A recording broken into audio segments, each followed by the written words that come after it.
She lifted it out of my hands before I'd finished setting it on the counter. The cedar box. I'd paid $4 for it at the thrift store on Railroad Avenue 2 weeks before because it was well made, dovetail corners, brass hinges, the kind of small, careful joinery that takes more time than it's worth if you're building for profit. I'd brought it to the gathering as a conversation piece, the way you bring something you're pleased with to a table full of people who might notice the craft. She held it up with both hands, turning it toward the overhead light. "You paid actual money for that?" she said. The room went quiet for half a second.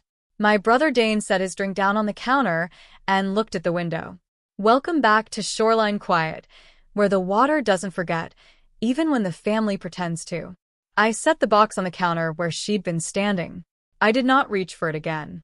And the thing about that half second of quiet, 12 people in the room, the overhead light on her face, Dane's drink on the counter, is that it told me everything I hadn't let myself read clearly until then. My name is Sarah Voss.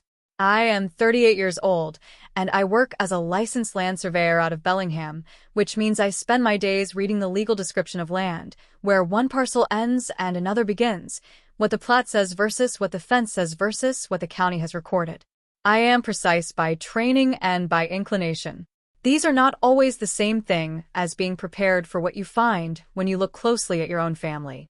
I live in a one-bedroom on Maple Street, 3rd floor, north-facing. From the kitchen window on a clear morning, I can see the bay. I have lived there for 6 years, since I finished my second licensure exam and took the position at Halverson Survey. Before Bellingham, I was in Anacortes for 2 years, and before that I was on the family property in Whatcom County more or less whenever I wasn't somewhere else, which is a longer story than it sounds. The family property is 43 acres in the foothills east of Everson, up a gravel road that turns to ruts after the first quarter mile. My grandfather homesteaded it in 1951. My father grew up there and stayed. He ran cattle on the south pasture until 2003, then leased it to a neighbor named Burl Hennessy, who still runs it now. The house is a 2-story craftsman with a covered porch and a root cellar and a wood stove in the kitchen that smokes when the wind is from the north. My mother has lived there full time since my father died. She does not smoke the wood stove because she keeps the kitchen window cracked regardless of season, which my father never understood, and which I have come to think of as one of the few things about her that is straightforwardly sensible. The gathering was her idea. She called it a fall gathering, not a party. There is a distinction she maintains that I have never been able to fully map. It was 14 people, immediate family, and a handful of people from her church circle. She'd arranged it for the second Saturday in October. I drove down from Bellingham that morning, 2 hours on Route 9 with the Cascades to the east going gold and rust, and the sky doing something complicated above the ridge. I brought the cedar box because I'd been pleased with it since I found it. Dovetail corners, brass hinges that still moved smoothly, a faint smell of cedar still in the grain despite however long it had been sitting on the shelf. $4. I'd cleaned it with a damp cloth and a little oil, and it had come back to something close to what it must have been when it was new. I should say something about Dane. My brother is 4 years younger than me, which puts him at 34. He works remote, something with software. I've never had him explain it in terms that stuck, and he lives in Bellingham too, 3 miles from my apartment, though we see each other mainly at family things rather than by arrangement. Dane is not unkind. He is also not a person who stays in a room when a room gets difficult. I have known this about him since we were children. It is not a character flaw exactly. It is just a thing that means you learn not to look to him when you need someone to hold a position. When I arrived at the property, that morning my mother was in the kitchen, where she almost always is when people are arriving. She had made 3 kinds of dip and a platter of vegetables arranged by color, and a pot of something that smelled like apples and cinnamon. She hugged me at the door. She held my face in her hands the way she does, and said I looked tired. "I'm fine," I said. "You work too hard," she said, and went back to the kitchen. I put my jacket on the hook by the door. I carried the cedar box into the main room, where Dane was talking to our cousin Rolf about something involving a truck. I set the box on the counter along the far wall, between the fruit bowl and the lamp, where there was space. The gathering had been going for about 40 minutes when my mother came out of the kitchen with a dish towel over her shoulder and saw it. She was at the counter refilling the vegetable platter when she picked up the cedar box. Not roughly, she handled it with both hands, which is what made it look considered.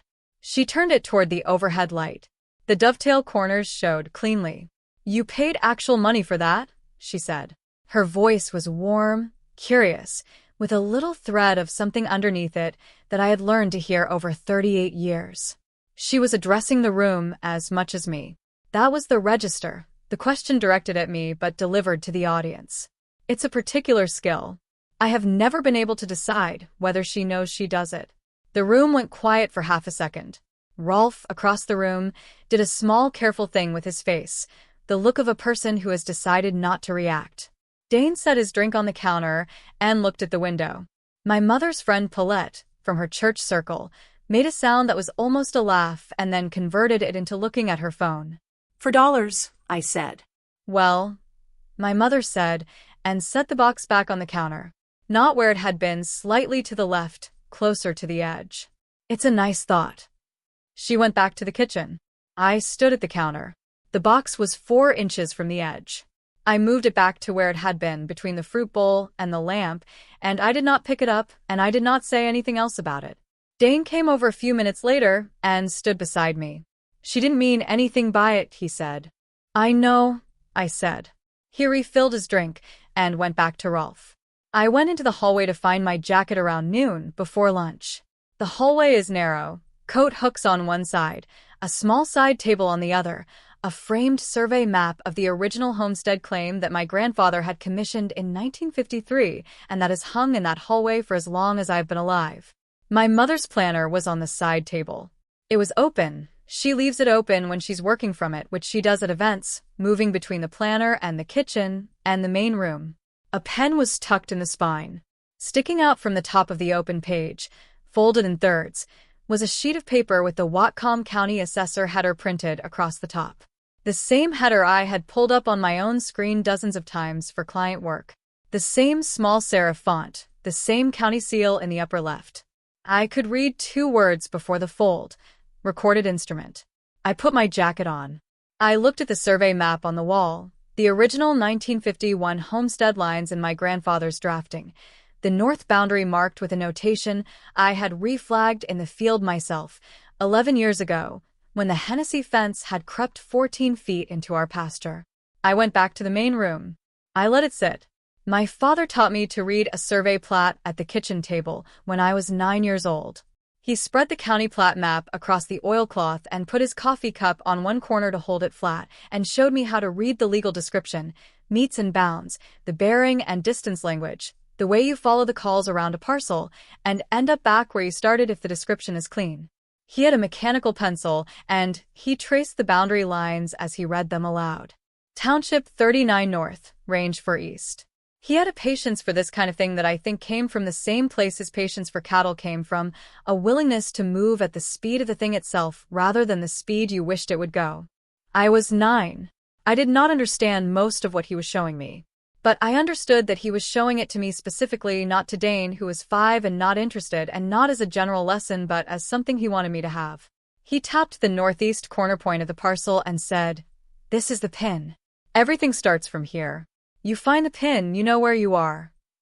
I became a land surveyor partly because of that afternoon, and partly because of the 11 years between then and now when I kept coming back to the property with work in my hands. The north boundary dispute with the Hennessy fence was in 2013. Burl Hennessy was not a bad neighbor. He had leased the south pasture from my father for 6 years without incident, and after my father died, he continued leasing from my mother under the same verbal arrangement. But he'd had the west fence line rebuilt in the spring of 2013, and whoever did the work had set the posts 14 feet into the Voss parcel at the north end. 14 feet across 600 linear feet of boundary line adds up to roughly 0.19 acres, which is not enormous but is not nothing either, especially where the terrain is flat and the pasture grass is good. I found it when I walked the line in August of that year. I had come up to do the annual fire mitigation cutting on the north slope. My mother didn't ask me to. I did it because the county had sent a notice and she had put it on the counter and not acted on it, and I had my survey equipment in the truck out of habit. I set up on the northeast corner pin and ran the bearing. The fence was off. I did not call Burl Hennessy immediately. I set flagging tape every 20 feet along the true line and photographed the offset between the tape and the posts. I documented the corner monument, a rebar with a cap, my grandfather's original, still solid. I wrote up a field note with the bearing and the measured offset. Then I called Burl. He was decent about it. He said he hadn't known, and I believed him. He had the fence rebuilt in October of the same year, this time on the correct line. I set the corner stakes myself, on a Saturday, without billing anyone. My mother did not come out to the property that weekend. She was in Bellingham visiting Dane. I called her that Sunday evening and told her the fence was corrected, and she said, "Good, thank you, sweetheart," and asked if I'd eaten dinner. That is a representative example of how those 11 years went. The fire mitigation cutting I did every August or close to it, the county's defensible space requirement for parcels above 1,500 feet, which this one is barely at the north end. I rented the brush cutter from the Everson Equipment Yard each year, $87 per day, and worked the slope myself. In 2016, the slope had a blowdown from a February windstorm, 4 firs across the access road, and 2 more on the slope itself, and I hired a man named Tom Caswell out of Summit with a chainsaw and a skidder to clear it. That job was $1,650, and I paid it myself because my mother said she didn't have the money that month and the road needed to be clear before Burl could get his equipment in for spring pasture work. I recocked the Craftsman's east-facing windows in 2017 because the glazing compound was failing and the bedroom upstairs had started showing moisture on the sill. 14 windows on the east face, 2 stories. 2 weekends in September. The compound was $34 and the glazing tool was $9 from the hardware store in Everson. My labor was not a number I put on anything. In 2019, I had a boundary survey done on the south pasture line, the one abutting the county road, because a right-of-way question had come up regarding the road widening project the county was considering. I pulled the permit myself and did the field work myself on a Saturday and filed the plat with the county the following week. The filing fee was $210. My employer would have charged $2,400 for the same work. I noted none of this to my mother. I sent her a copy of the filed plat by mail with a note that said the right-of-way question was resolved in the property's favor. She sent back a card that said, "Thank you. You are such a help," in her handwriting, with a small bird drawn in the corner. I kept the card. It is in a folder in my apartment desk, along with the field notes from the 2013 boundary dispute and the receipt for the Caswell job and the county filing confirmation from 2019. I kept it all not because I was building a case. I kept it because I was raised by a man who believed a record is the truth of a thing made permanent. The flashback that sits heaviest is the one from 2 winters after my father died. It was January 2012. I had driven up on a Wednesday because my mother had called and said the wood stove flue was drawing badly and she was worried about carbon monoxide. It was a damper issue, a stuck plate, easy to reset, 20 minutes with a flashlight and a flathead screwdriver. I fixed it, swept the firebox, reset the damper, burned a test fire for 40 minutes to confirm the draw. Then we had dinner. My mother made soup, the same potato leek she makes in January has always made in January. We sat at the kitchen table with the wood stove going and the window cracked exactly 2 inches, the way she keeps it, and the cold came in just enough to make the warmth from the stove feel like something intentional. She talked about my father. She talked about the property, how much she loved it, how she hoped it would stay in the family, how it was a thing of value not only in the financial sense but in the sense of continuity, of being the place the family came from and returned to. She said, "Your father always wanted this land to go to someone who understood it." I said, "Someone who understood it. Who would take care of it," she said. "Who knew what it was." I thought I understood what she was saying. I thought it was clear. I did not ask her to be more specific. I have had to live with that since October. The confrontation started the way things start when someone has been waiting for them to start. We were at lunch, the buffet my mother had arranged on the kitchen counter, the kind of gathering food that means people are standing rather than sitting, moving between the kitchen and the main room with plates. I was standing near the hallway door. I could see the side table from where I was. The planner was still there. The folded printout still visible above the page. My mother came to refill her plate and stopped beside me. I've been wanting to talk to you, she said. She kept her voice low, pleasant. The kitchen was full of people. Okay, I said. About the property. About the future of it. She looked at her plate, and then at me. I've been doing some planning. Getting things organized. It's not something I want to leave unresolved. What kind of planning? I said. Practical things, she said. Title questions. Who's responsible for what? You know how these things get complicated. I work with title questions every day, I said. I know you do. She smiled. That's actually why I thought you'd understand. It makes more sense, practically, for the property to be in Dane's name going forward. He's local. He can manage it more easily. I looked at her. Dane lives 3 miles from me in Bellingham, I said. He's flexible, she said. With the remote work. I've been doing the fire mitigation cutting since 2013, I said. The boundary work. The window glazing. The Caswell job when the blowdown took out the road. She nodded. Her expression was patient. Warm, even. You've been such a help, she said. You know that. I put my plate on the counter. The printout in your planner, I said. The Whatcom County Assessor document. Is that already recorded? Her expression didn't change. That was the part one kept coming back to later. Not alarm, not adjustment, just a slight settling, the look of someone who had been ready for the question for some time. I was going to talk to you about that this weekend, she said. Is it recorded? I said. A pause. Short. Yes, she said. Last Tuesday. The kitchen went on around us. Someone laughed near the stove. Paulette refilled her coffee. Dane was in the main room.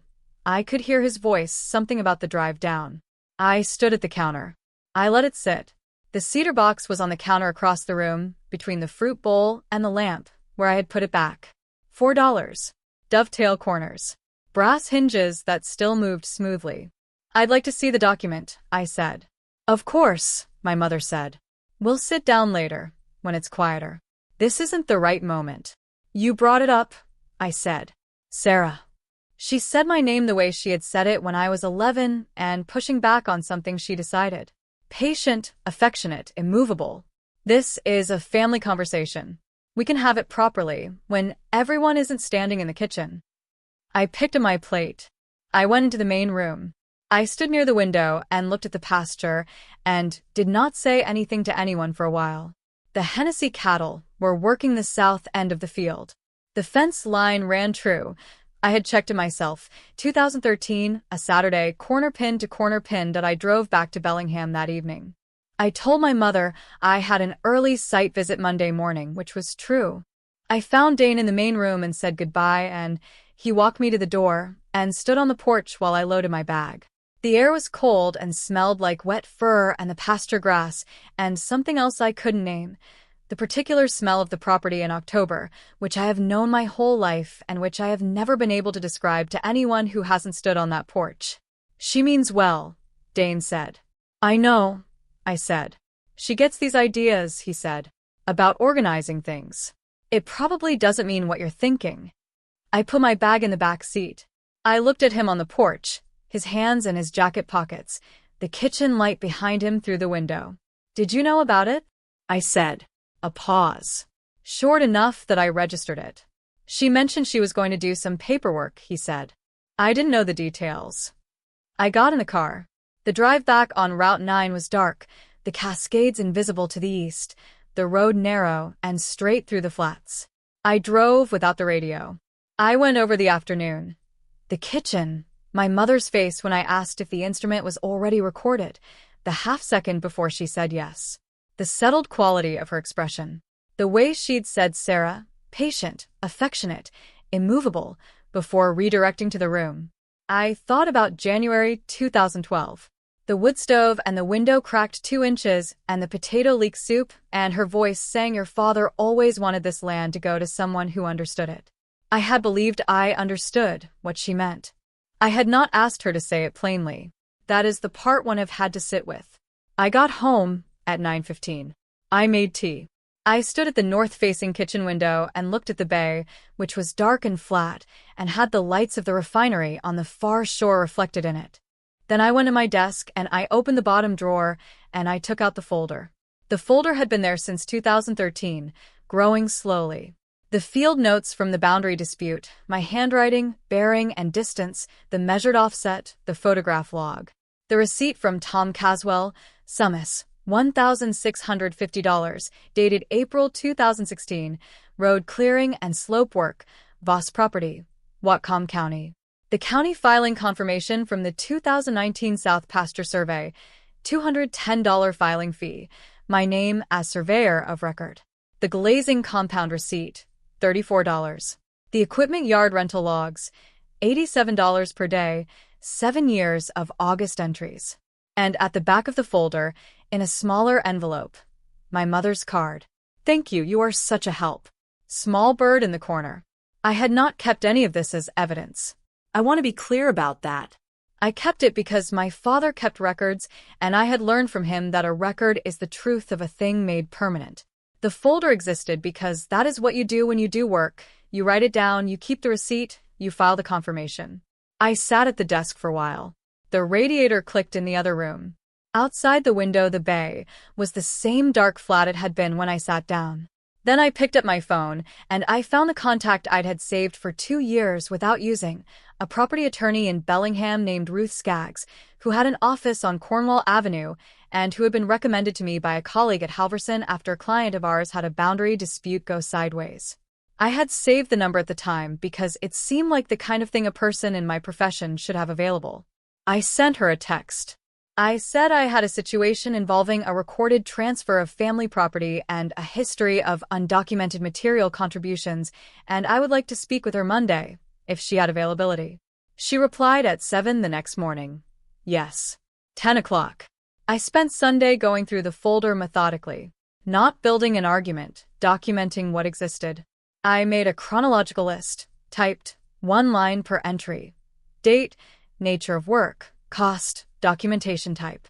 11 entries between 2013 and 2023, not counting the years of fire mitigation cutting I had receipts for. When I added the brush cutter rental logs, the list was 18 lines.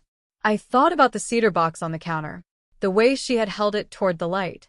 $4. I thought about the framed survey map in the hallway, my grandfather's original 1951 homestead lines, the north boundary notation. I had reflagged myself in the field. That map had been on that wall since before I was born. I had walked past it every time I came through that door. I had never thought of it as anything other than family history. I thought about the corner pin, the rebar with a cap, my grandfather's original, set in 1951, still solid when I found it in 2013. Everything starts from here, my father had said, his pencil on the map, his coffee cup holding the corner flat. You find the pin, you know where you are. I put the list in the folder with the other documents. I closed the folder. I put it in my bag for Monday. Ruth Skaggs was direct. She listened to the full account without interrupting and then asked 4 questions. Was the transfer already recorded? Yes, last Tuesday. Did I have any written documentation of my contributions? Yes, receipts, field notes, county records in my own name. Had my mother or father ever made any written statement about my interest in the property? Nothing in writing, 1 verbal conversation in January 2012, no witnesses. Was I prepared for this to be adversarial? I told her I didn't know yet. She said the recorded transfer was a real obstacle, but not an insurmountable one. She said the documented contribution history was stronger than most of what she saw in these situations. She said the 2019 county filing, with my name as surveyor of record on a document affecting the parcel, was particularly useful. It established professional engagement with the property in a formal, public record. She filed a lease pendens the following Thursday. My mother called me that Friday. I let it go to voicemail. Her message was warm, unhurried, the same register she'd used in the kitchen at the gathering. She said she was sorry if the weekend had been difficult. She said she had always known I would understand when things were explained properly. She said she hoped we could talk soon. I listened to it twice. I saved it. The calls continued. Not frantic, that was never her register. Tuesdays and Thursdays, morning, 7:40. Occasionally a Sunday evening. Always warm, always patient, always with the particular quality of someone who is certain that what they've done is reasonable and that the other person will come around once they've had enough time. By the 5th week, I had 9 voicemails. I saved all of them. Ruth Skaggs had by then obtained a copy of the recorded instrument through the county. It was a quitclaim deed. My mother had transferred sole title to Dane 6 weeks before the gathering, not last Tuesday, as she had told me in the kitchen. Last Tuesday was when a secondary document had been recorded, a clarifying affidavit. The primary transfer had been recorded in late August. She had known about it for the entire gathering. She had carried it into that kitchen, with her planner and her platter of vegetables arranged by color and her 3 kinds of dip already done. I called my mother on a Thursday morning in late November, 5 weeks after the gathering. I had spoken with Ruth Skaggs the day before. The lease pendens was in place. The documented contribution history had been formally compiled, 18-line items, supporting documentation attached, Ruth's assessment in writing. She said we were in a position to have a direct conversation. I called at 9 o'clock. My mother picked up on the second ring. "Sarah," she said. "I'm so glad." "Hi, Mom," I said. "I'd like to come up this weekend. I'd like to sit down together." She arrived at the property that Saturday at 11. I was already there. I had driven up early and walked the north boundary line while the morning was clear, the flagging tape from 2013 long gone, but the corner pin still in the ground, the cap still readable. I stood at the northeast corner for a while with my hands in my pockets, and the Cascades to the east going white at the tops, and the Hennessy cattle working the far end of the south pasture. Then I went inside and made coffee. My mother came in at 11 with a box of pastries from the bakery in Everson and set them on the kitchen table and said I looked tired. I said I was fine. I poured the coffee. We sat. She wrapped both hands around the mug. She looked at the table. "I want you to know," she said, "that this was never about pushing you aside." "Okay," I said. "Dane needs stability," she said. "He's been struggling. The work isn't as steady as he makes it sound. The property in his name gives him an asset. It gives the family a foundation." "What does it give me?" I said. She looked at me with the expression I had been looking at my whole life, patient, sad, certain of its own reasonableness. "You've always been the capable one," she said. "You've never needed the way he needs. That's something to be proud of." I reached into the folder I had placed on the counter when I arrived. I took out the compiled contribution history, 18 lines, single page, supporting documents behind it. I unfolded it slowly and laid it flat on the table between us. "I've been maintaining this property since 2013, I said.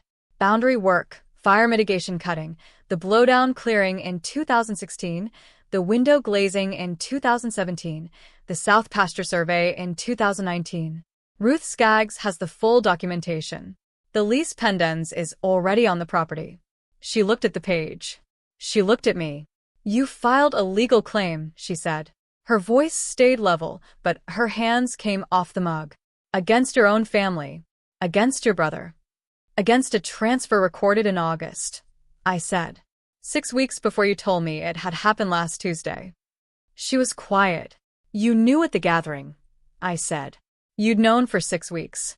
You brought the planner with the affidavit in it to the gathering, and you picked up the cedar box and asked me in front of everyone if I'd paid actual money for it. And then you told me it was a practical thing. A title question." "I was going to explain," she said. "I needed time to find the right moment. This kind of thing is difficult, too." "You handed Dane the pen in August," I said. There was no right moment planned. Silence. The wood stove ticked. The window was cracked 2 inches. The same 2 inches it is always cracked, regardless of season. The cold came in at the gap the way it always does. "I've always been the capable one," I said. "Those are your words. And you're right. I am capable. Capable enough to have kept 11 years of field notes and receipts and county records. Capable enough to know what a quitclaim deed is and how to read a recorded instrument number." I stood up. "You said Dane needs a foundation," I said. "You said the capable one doesn't need the way he needs. Ruth Skaggs will be in touch with your attorney about what the capable one has actually been doing with this property for 11 years. I picked up the folder from the counter. I walked to the door. I stopped and looked back once, at my mother at the table, both hands back on the mug now, the pastry box still closed beside the coffee pot, the compiled history laid flat between the two mugs. I went out. I pulled the door behind me. The latch caught without a sound. I walked out to the northeast corner pin and stood there for a moment in the November cold. Then I walked to my car and got in and drove down the gravel road to the county road, past the Hennessy fence line running true all the way to the south end. That was November. By February, Dane had agreed to a mediated resolution, a recorded co-ownership interest in my name, structured around the documented contribution history and the lease pendants. He called me himself the day Ruth Skaggs confirmed it. He said he hadn't understood the full picture. I told him I believed that. I do believe it. My mother did not call for 8 weeks after the Saturday at the property. When she did, in late January, the voicemail was different, shorter, quieter, something gone out of the patience. She said she supposed things had worked out. She said she hoped I was well. I listened to it standing at my kitchen window, the bay flat and gray in the January light, the refinery lights off in the distance. Then I made dinner and went to bed. The folder is in my desk drawer now, the bottom one, where it has always been. The compiled history is on top. 18 lines, Ruth's formal header, the lease pendants reference number at the bottom. Behind it, the Caswell receipt, the county filing confirmation, the glazing receipts, 7 years of August brush gutter logs. And at the back, still in its small envelope, my mother's card. Thank you, you are such a help. Small bird in the corner. I have not decided what to do with the card. I look at it sometimes. It is, in its way, a record of what was assumed about what capable means, and about how long an assumption can stand before someone checks the underlying survey. The cedar box is on my kitchen shelf, between 2 cookbooks. The dovetail corners show cleanly in the light. $4. The brass hinges still move smoothly. It is a well-made thing, and I knew it was a well-made thing when I found it, and I still know it now, which is the only part of that Saturday in October that my mother's opinion could not touch.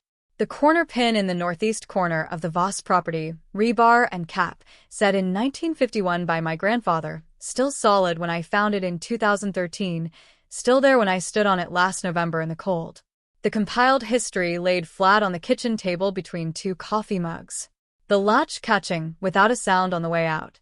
The Hennessy fence line running true all the way to the south end of the pasture. My father said, "You find the pin, you know where you are." He meant it about survey work. He meant it about other things too, I think, about the value of finding the fixed point before you try to measure anything from it. The fixed point does not move because someone assumed it would. It stays where it was set. You verify it, and then you work from it, and the record you make from it holds. If any part of this stayed with you, the corner pin, the folder in the desk drawer, the moment she lifted that cedar box toward the light, share it with someone who would understand. Leave a comment below about what you think she assumed would happen. We will be back soon with another story from the coast. This is Shoreline Quiet. The water remembers.